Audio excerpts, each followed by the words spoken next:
오늘 제목은 가난하나 부유한 자, 가난하나 부유한 자입니다. 우리 짧기 때문에 한 목소리로 같이 봉독하시도록 하겠습니다. 시작. 서머나 교회의 사자에게 편지하라. 처음이며 마지막이요 죽었다가 살아나신 이가 이르시되 내가 네 환난과 궁핍을 알거니와 실상은 내가 부유한 자니라. 자칭 유대인이라 하는 자들의 비방도 알거니와 실상은 유대인이 아니요 사탄의 회당이라. 너는 장차 받을 고난을 두려워하지 말라. 볼지어다 마귀가 장차 네 가운데에서 몇 사람을 옥에 던져 시험을 받게 하리니 너희가 10일 동안 환난을 받으리라. 내가 죽도록 충성하라. 그리하면 내가 생명의 관을 내게 주리라. 귀 있는 자는 성령이 교회들에게 하시는 말씀을 들을지어다. 이기는 자는 둘째 사망의 해를 받지 아니하리라. 아멘. 우리 잠시 기도하시겠습니다. 하나님 아버지, 이 시간 두 번째 교회인 서머나 교회를 돌아보고자 합니다. 현대를 살아가는 우리와는 삶에 큰 격차가 있지만 초대교회 성도들의 삶의 모습을 본받으며 다시 오실 주님을 기다리며 준비하는 저희가 되도록 도와주옵소서. 성령님께 의지하며 예수님의 이름으로 기도드립니다. 아멘. 오늘 스마나 교회에 대한 예수님의 말씀은 불과 4절, 요한계시록 7교회 중에서 가장 짧은 4구절에 불과합니다. 면접 시험장에 들어갔을 때 혹시 들어갔다가 금방 나오는 사람이 있다면 여러분 어떤 생각이 들까요? 아마도 물어볼 필요도 없는 그런 사람이겠구나. 합격은 따놓은 당상이겠네. 이런 생각을 할 수도 있겠죠. 하지만 정반대일 수도 있습니다. 뭔가 일이 잘 안 풀렸나 봐. 그렇게 생각할 수도 있죠. 예수님의 말씀이 가장 짧았던 이 스마나 교회는 어느 쪽이었을까요? 바로 전자였습니다. 별로 물어볼 것이 없는 교회. 책망이 없고 칭찬만 있던 교회였습니다. 계시록 7교회 중에서 책망받지 않고 칭찬만 받은 교회는 딱 2교회였습니다. 그 중에 하나가 바로 서머나 교회였죠. 우리도 주님 앞에 설 때에 참 이런 교회로 인정받았으면 참 좋겠다, 그런 생각이 듭니다. 지난주는 에베소 교회를 탐방했죠.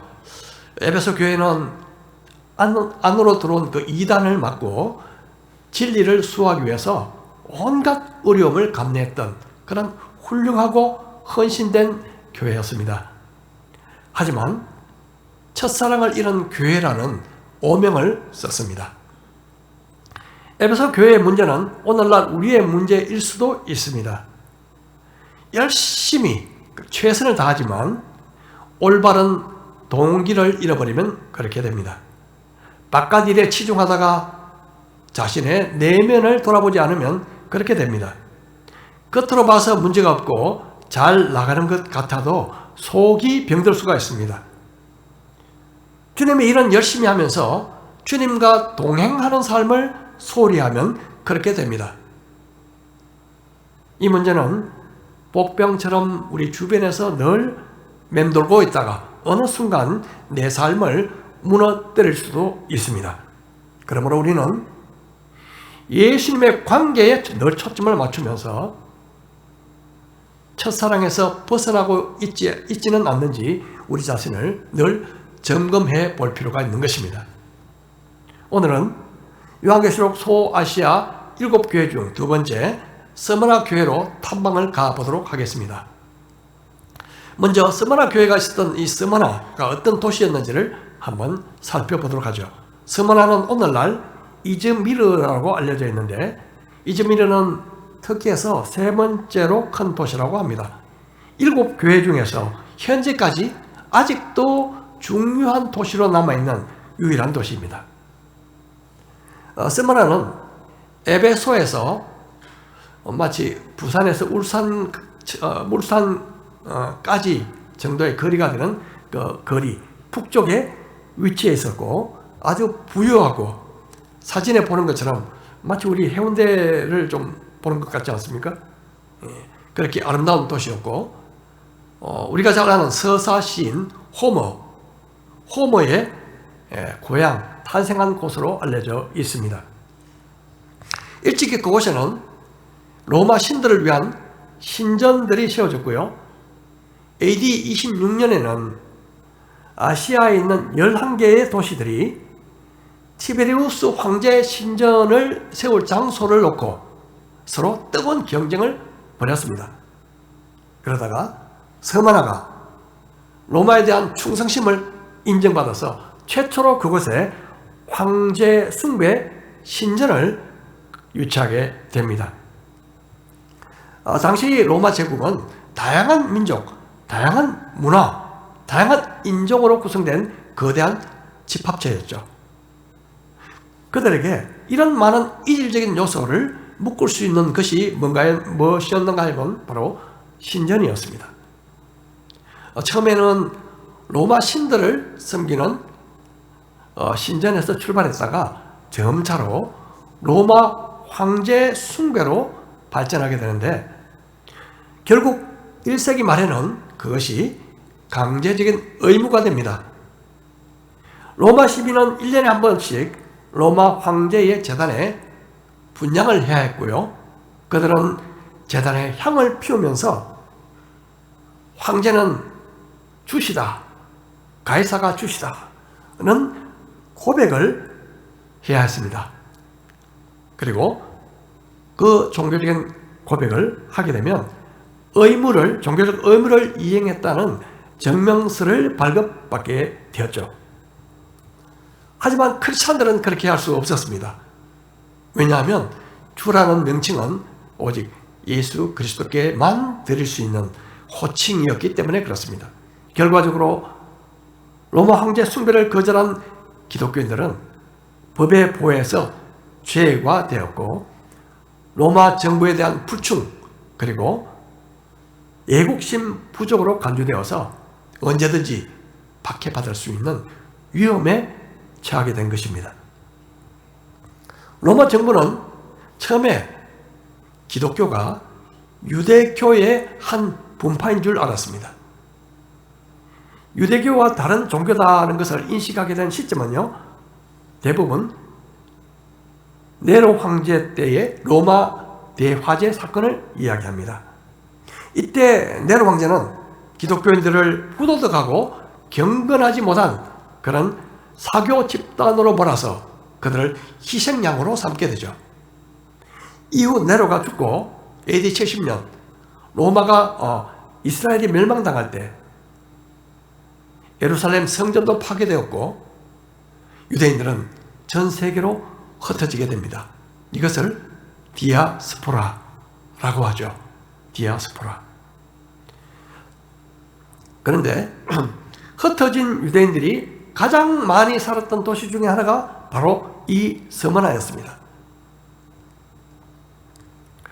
로마가 여러 지역을 다스릴 때 가능한 한 각 지역의 종교를 어떻게 보면 핍박하거나 깊이 관여하지 않았습니다. 종교 문제를 건드리다 보면 끝까지 저항할 수 있다는 것을 뼈저리게 경험했기 때문에 그렇습니다. 특별히 그 중에 유대인들이 가장 골치 아픈, 그들로 봐서는 가장 골치 아픈 민족 중에 하나였습니다. 그런데요, 유대인들은 워낙 수완이 좋아서 돈을 잘 벌고 돈을 잘 버니 세금도 많이 내겠죠. 그래서 로마 제국이 황제 숭배를 강요할 때에 유대인들만큼은 유일신 신앙을 허락해 주었고요. 그들을 황제 숭배에서 유예해 주었습니다. 그들이 꼭 그렇게 하지 않아도 좋다. 아주 정말 유대인들은 특별한 종교적인 관용을 누렸던 것이죠. 그래서 기독교가 유대교의 한 종파로 인정되는 그 시점까지 기독교는 그 보호받을 수 있는 테두리 안에 있었습니다. 하지만 언젠가부터 로마 제국에서 반유대인 정서가 고조되고 그 유대인들은 자신들의 그 소중한 권리, 황제 숭배를 하지 않아도 되는 그런 소중한 권리를 지키기 위해서 기독교인들을 고발하는 일에 더욱 적극적이었습니다. 더구나 유대교를 믿는 유대인들은 원래부터 예수 그리스도를 하나님으로 믿고 고백하는 기독교를 인정할 수가 없었습니다. 결국 그들은 주 80년대에 기독교들이 회당에서 예배 드리는 것을 금지시켰습니다.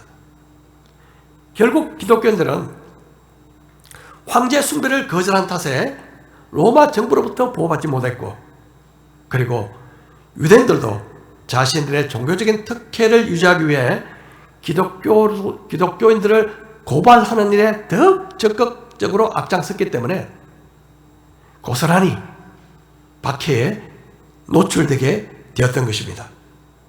자, 이것이 그 당시 서머나의 배경이었습니다. 자, 이제 말씀으로 한번 돌아가 보겠습니다. 먼저 2절입니다.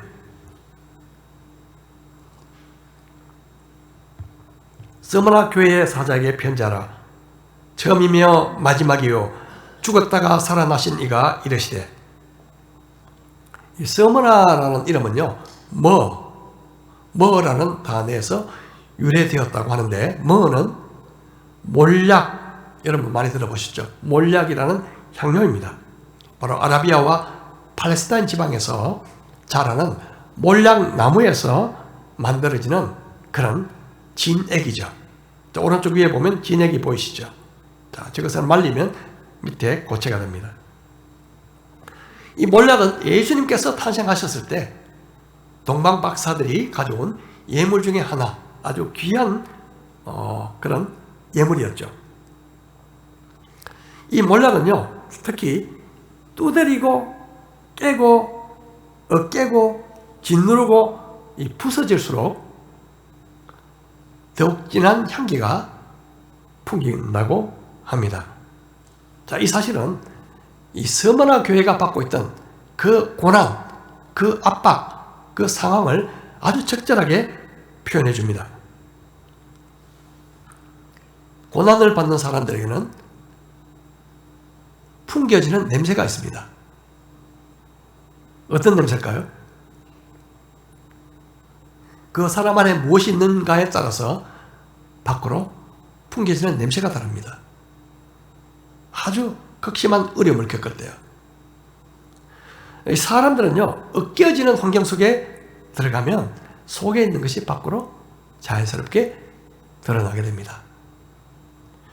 우리 삶을 짓누르고 으깨고 누군가에서 짓밟히고 이런 어려움을 만날 때 불평과 원망과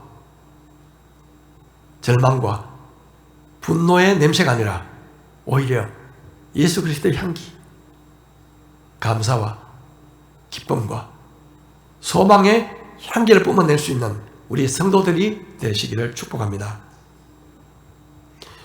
예수님께서 7교회에 말씀하실 때 각 교회마다 자신을 다른 모습으로 묘사하고 있는데요, 스무나 교회에게는 나는 처음이요 마지막이요 그리고 죽었다가 다시 살아나신 이다, 그렇게 말씀하고 있습니다. 처음이요 나중이신 주님, 이 말씀은 바로 역사의 주관자이신 분은 바로 주님이시다. 그분은 과거뿐만 아니라 미래도 주관하신다. 죽었다가 살아나신 주님은 아무리 극심한 박해 가운데 있다고 해도, 설사 비록 죽는다 해도 부활의 삶이 보장되어 있다는 것을 스무나 교인들에게 알리시는 듯 합니다. 초대교회 성도들이 주님을 위해서 죽음도 불사한 이유는 뭘까요? 우리가 잘 아시다시피 바로 이 부활의 소망 때문이었습니다. 주님은 이렇게 말씀하십니다. 내가 내 환난과 궁핍을 알거니와 실상은 내가 부유한 자니라. 자칭 유대인이라 하는 자들의 비방도 알거니와 실상은 유대인이 아니요 사탄의 회당이라. 예수님은 서머나 교회의 환난과 궁핍을 다 안다, 그렇게 말씀하십니다. 지난주에 나눴다시피 예수님이 아신다는 그 말씀은 바로 칭찬입니다. 다 알고 있다, 바로 칭찬이죠. 여기서 환난의 뜻은요, 감당할 수 없는 무게에 짓눌린다, 이런 뜻을 가지고 있습니다. 원래 원어의 뜻은. 궁핍은요, 그냥 모자라는 정도가 아니라 여분이 없는 가난. 여러분, 우리가 살다 보면 다음 끼를 우리가 준비해야 되는데 쌀이 하나도 없어요. 이런 상태죠. 다시 말해서 하루하루 먹고 사는 그 생존의 위협을 받고 있는 상태, 그 상태가 바로 궁핍인 것입니다. 그렇다면 서머나 교회의 교인들은 왜 그토록 어려운 상황에 직면하게 되었을까요? 당시 초대교회 교인들의 일반적인 현상은요, 가난이었습니다. 가난. 그 당시 성도들은 대개 사회적으로 신분이 낮았습니다. 그래서 고린도전서에 보면 하나님께서는 세상에서 천한 것들, 멸시받는 것들, 없는 것들을 택하셨다고 말씀하고 있습니다. 당시 생계수단은 주로 장사였는데요. 장사를 하기 위해서는 그 당시 상인조합, 길드라고 하는 상인조합에 가입을 해야만 했습니다. 일단 상인조합에 가입하면 여러 혜택이 주어져서 먹고 사는데 크게 지장이 없었지만, 문제는 그 조합에 가입하기 위해서 로마 황제인 가이사를 나의 주시다, 그렇게 고백을 해야 들어갈 수 있었다는 것입니다. 그 고백을 할 수 없었던 초대 교인들은 정말 어려운, 힘겨운 그런 삶을 겪어야 했습니다. 엎친데 격친 격으로 그 지역에 사는 유대인들도 기독교인들을 당국에 고발했고, 이로 인해서 그리스도인들은 투옥을 당하고 집과 재산을 빼앗기는 일까지 일어나게 됩니다. 결국 그리스도인들은 폭력과 약탈의 희생자가 되었던 것이죠. 저는 오랜 전에 어느 날 집에 들어가니 집에 있는 거의 모든 물건에 딱지가 붙어 있는 것을 보았습니다. 빛을 갚지 못해서 고소를 당했고요. 제가 어릴 때 공무원들이 나와서 집안에 경매에 붙일 수 있는 그런 돈이 될 만한 모든 것들에 물건에 딱지를 붙였는데 모두 빨간 딱지였습니다. 그리고 그 딱지에는 이런 글이 적혀 있었죠. 임의로 이것을 떼면 엄벌에 처한다. 확실히 기억은 나지 않지만 그런 무서운 글이 적혀 있었습니다. 어린 시절에 그것을 보면서 굉장한 충격을 받았던 기억이 있습니다. 그런데 서머나 성도들은 단지 예수 그리스도를 믿는다는 이유 하나 때문에 집안에 모든 딱지가 붙었습니다. 히브리서에 보면 초대교회 성도들에 대해 이렇게 말씀하고 있습니다. 전날에 너희가 빛을 받은 후에 고난의 큰 싸움을 견뎌낸 것을 생각하라.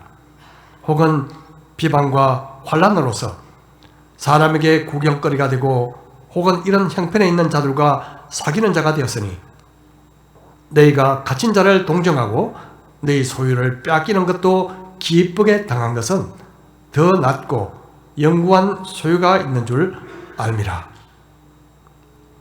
주님을 믿는 신앙 때문에 비방과 그리고 환난을 받아서 사람들에게 구경거리가 되었던 성도들, 그리고 같은 형편이 있는 그런 사람들끼리 서로 사랑하고 그리고 위로했던 그 성도들, 신앙 때문에 투옥한 감옥에 갇힌 그런 사람들을 동정하면서도, 그리고 가진 것을 다 빼앗겼어도 기쁨으로 여겼던 성도들이 바로 초대교회 성도들이었습니다.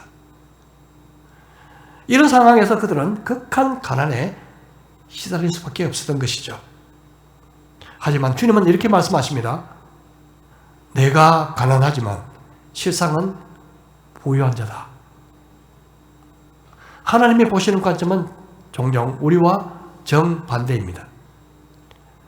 스마라 교인들은 이런 극심한 환난에 시달리면서 극한 가난 가운데 빠졌지만 주님은 그들에게 너희는 부유해. 너희는 부유한 자야. 그렇게 말씀하십니다. 여러분, 부유함과 부요함은 다를 수 있습니다. 자신을 위해서 돈을 많이 벌면 부유해지죠. 하지만 다른 사람을 위해서 돈을 많이 쓰면 부요한 사람이 될 수 있습니다. 많은 물질을 가지게 되면 부유한 사람이 되지만 명예로운 이름을 가진 사람은 부유한 사람입니다.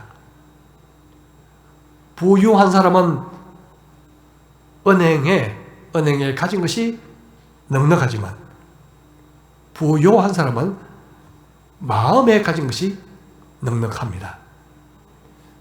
부유함은 이 세상에서만 누릴 수 있는 것이지만 부요함은 저 세상에서 누릴 수 있는 것입니다.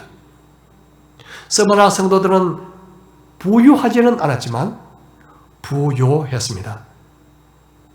유대인들은 크리스찬들을 비방했고 성도들을 법정에 고소했습니다. 주님은 이들이 사탄의 회당에 불과하다고 말씀하십니다. 마귀가 성도 중 몇 사람을 감옥에 넣어서 그들을 시험하겠지만 하나님은 도리어 그 기회를 연단의 기회로 삼으실 것이었습니다. 환난은 10일 동안 이어질 것이라고 말씀하십니다. 10일이라는 말은 아마도 어느 한정된 짧은 기간을 상징할 것입니다.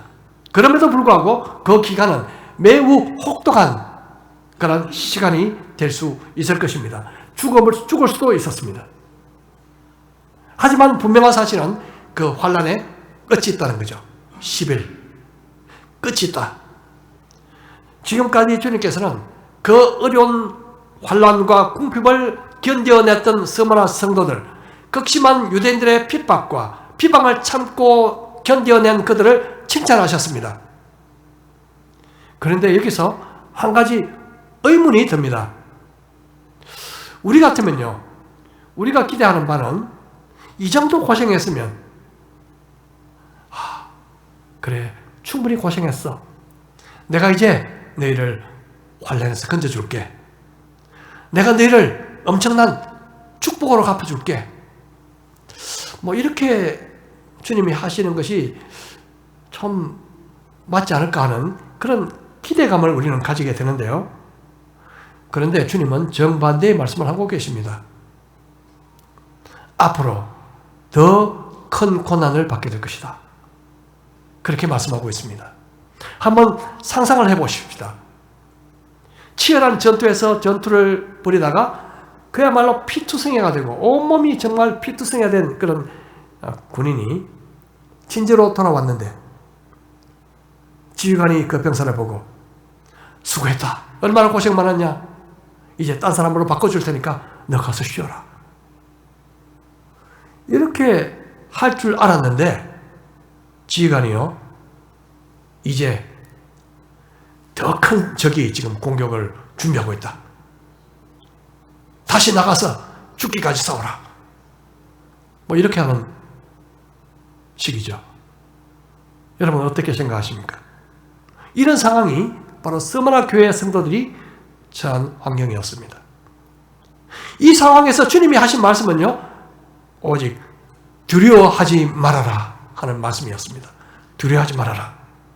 자, 두려워하지 말아라는 이 말씀에는 꼭 언급되지는 않았지만 꼭 붙어있는 말씀이 있습니다. 그것이 뭘까요? 이사야서 41장 10절. 두려워 말라. 내가 너와 함께함이니라.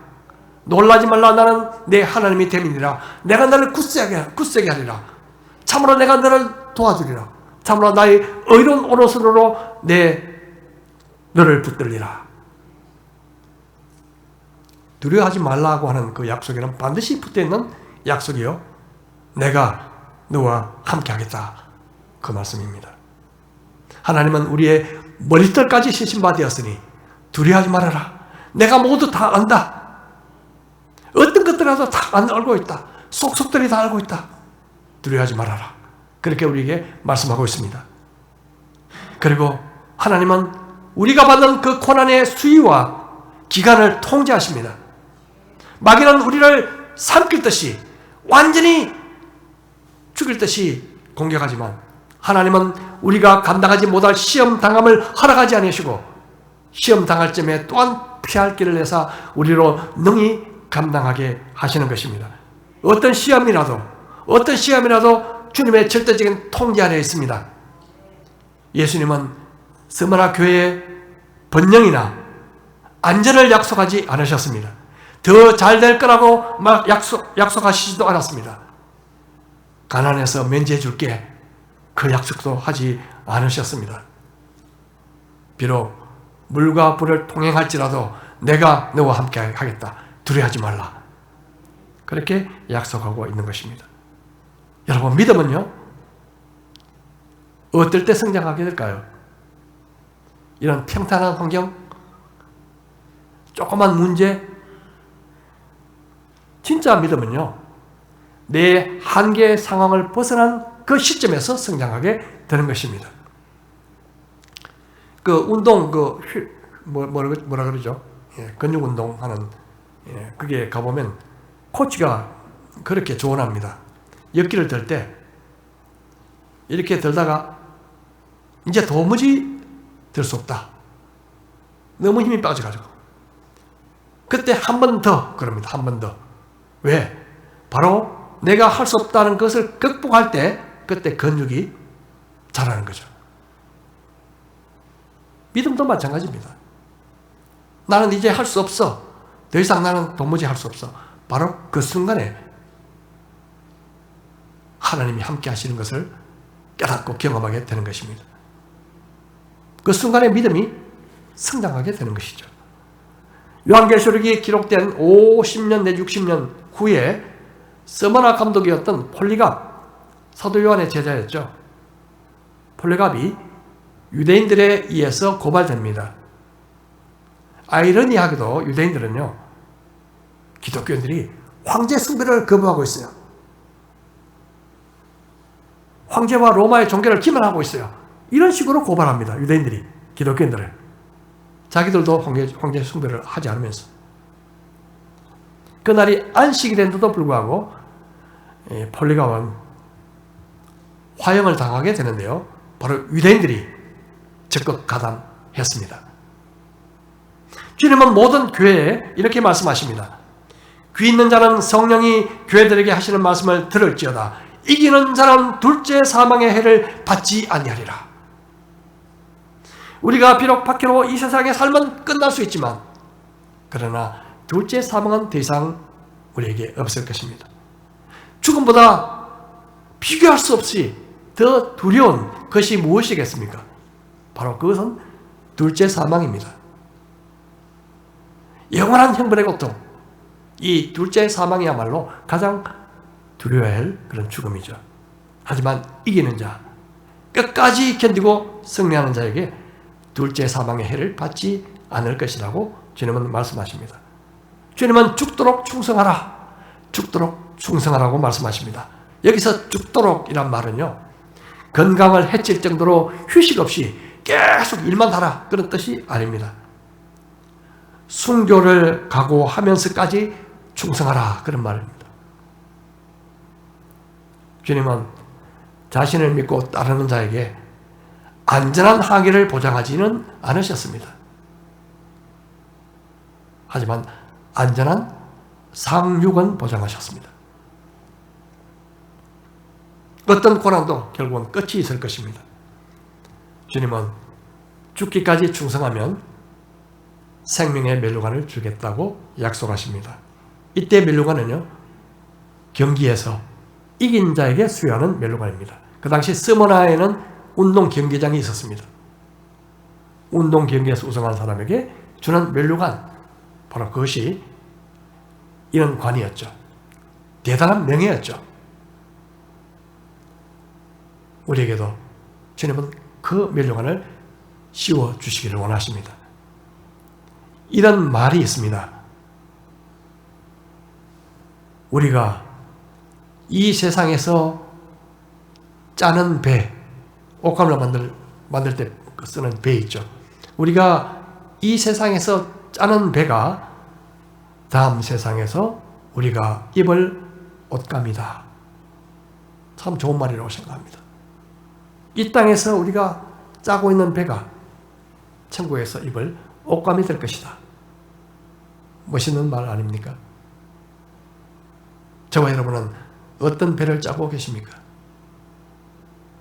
주님을 위한 고난은 바로 최고의 옷감을 위한 재료가 될 것입니다.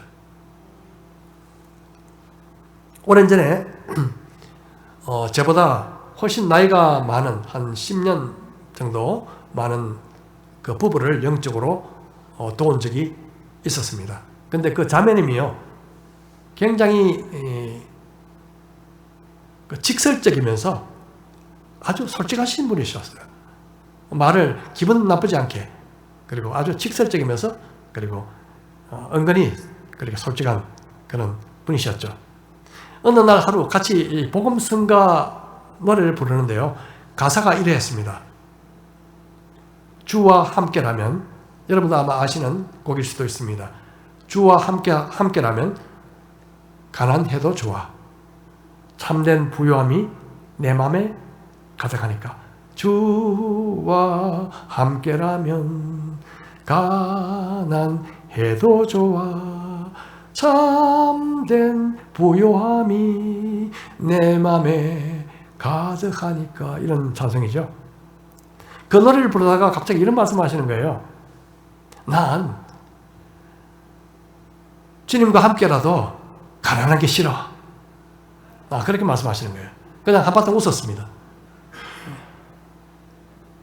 그런데 남편이 어느 날 교수 직분을 내려놓고 아내와 같이 중국으로 선교를 떠났습니다. 가난이 싫다는 분이 자발적으로 가난을 선택했습니다. 자, 그것이 은혜였죠. 그 선택이 바로 그들에게는 부요를 의미했다고 믿습니다. 그분들은 추방될 때까지 그곳에서 오래 사역하셨고요. 지금은 오랜 전에 은퇴하셨습니다. 대부분의 사람들은 부유함을 원합니다. 부유함. 하지만 물질적인 부유함보다 더 가치 있는 것은 영적인 부요함입니다. 주님이 보실 때의 부요함입니다. 주님이 보실 때의 부요함. 스무나 성도들은 이 부유한 사람들이었습니다. 그들은 주님을 위해서 많은 것들을 포기하고 잃었습니다. 하지만 사실 이런 것이 아니었습니다. 비록 눈에 보이는 것은 잃었지만 눈에 보이지 않는 부요함을 얻은 것입니다. 그들은 물질적으로 가난했지만 믿음에 부유한 자들이었습니다. 여러분, 주님을 위해 이런 것이 진정 우리의 재산입니다. 믿으십니까? 이 땅에 살면서 주님을 위해서 이런 것이 우리의 진정한 재산이고 부요함이 될 것입니다. 이 세상에서 우리가 주님을 위한 헌신, 그리고 이름, 포기, 고난, 이런 배로 영원히 낡지 않는 영광스러운 옷감을 준비하는 우리 모든 경성대학 교회 성도들 되시기를 주님의 이름으로 축복합니다. 우리 말씀을 생각하며 우리 각자 잠시 기도하시겠습니다.